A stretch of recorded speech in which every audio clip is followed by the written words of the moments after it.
Hi guys! So today po, isi-share ko lang sa inyo yung bago ni Honor sa entry level nila. Ayan, ito yung Honor X6A natin. So si Honor X6A mga ma'am sir, meron siyang 4GB RAM, 128GB. Ayan. Then sa display natin, meron siyang 6.5 TFT LCD. Then sa refresh rate natin mga ma'am sir, meron rin siyang 90Hz. Ayan. So mas smooth na rin po yung browsing nito.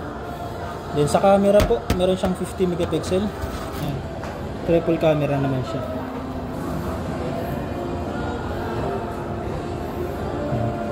50 megapixel, then plus 2 MP for macro camera, then plus 2 for depth camera.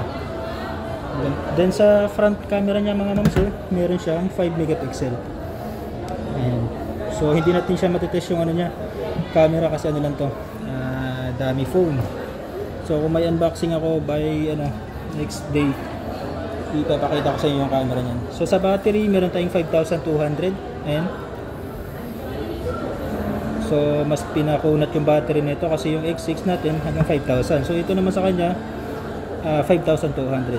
So isang good news pa sa kanya mga ma'am sir, naka type C na rin po siya. Ayan. Then meron pa siyang earphone jack. Then bukod doon, meron tayong expandable up to 1TB. Ayan, ganun ka solid to si Honor X6A. So malaki po yung diferensya niya sa X6 na upgrade nila. 5,200 mAh, 22 watts po siya. Ayan mga ma'am sir. So inside the box naman po ni Honor X6A, para may idea lang kayo pag bumili kayo, meron naman siyang free case na inside the box po. Ayan. Then syempre share ko na rin sa inyo yung processor na gamit niyan. So ang processor na gamit nito is Helio MediaTek G36 12nm. So mas pinataas din yung processor nito kasi yung kay X6 before ano lang siya, MediaTek G26, parang ganun po yung processor na. So mas malaki yung improve nito, kaya napakasolid na to kasi budget phones lang, din maganda na rin siya. Kasi kung napapansin nyo naman yung ano yan, yung camera design niya. So ito yung kulay na ano natin, cyan. So mga ma'am sir, kulay cyan natin. So ulitin ko lang po, si Honor X6A, ang price nito 6,990. Meron siyang 4GB 128GB of RAM, then triple camera, 50 megapixel sa main camera, plus 2 MP for macro camera, plus 2 for depth sensor natin. Tapos sa main camera, meron siyang 5MP mga ma'am sir. So, sa screen size 6.5. Then naka 90Hz na rin po siya. Ayan, nakikita nyo naman sa back siya. 90Hz, smooth na yan. So, then expandable po siya up to 1TB.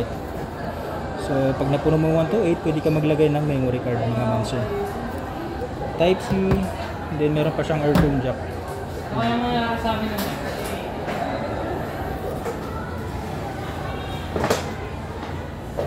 Inside the box, meron siyang free case, then charger, then quick guide, then yung ejector pin. So yun yung mga kasama sa box ni Honor X6A. So available naman po ito sa lahat ng mga dealer ngayon. So punta na lang kayo sa malapit na mall sa inyo kung saan kayo malapit. So kung malapit kayo sa Rizal, punta na lang kayo dito sa amin sa Memo Express SM mga ano.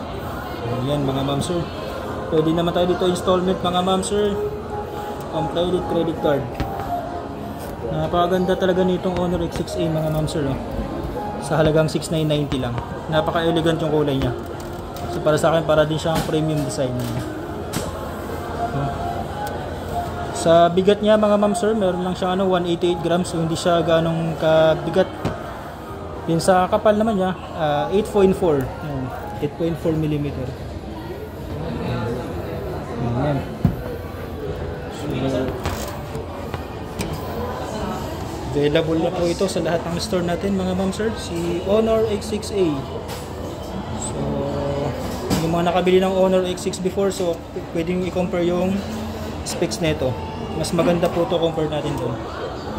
Ano siyang 4GB RAM, 128GB. Kasi yung X6 dati ano lang siya, 64GB. So ayan mga ma'am sir, so maraming salamat po. next video natin, ibang model na naman ni Honor. So, yun lang. Maraming salamat.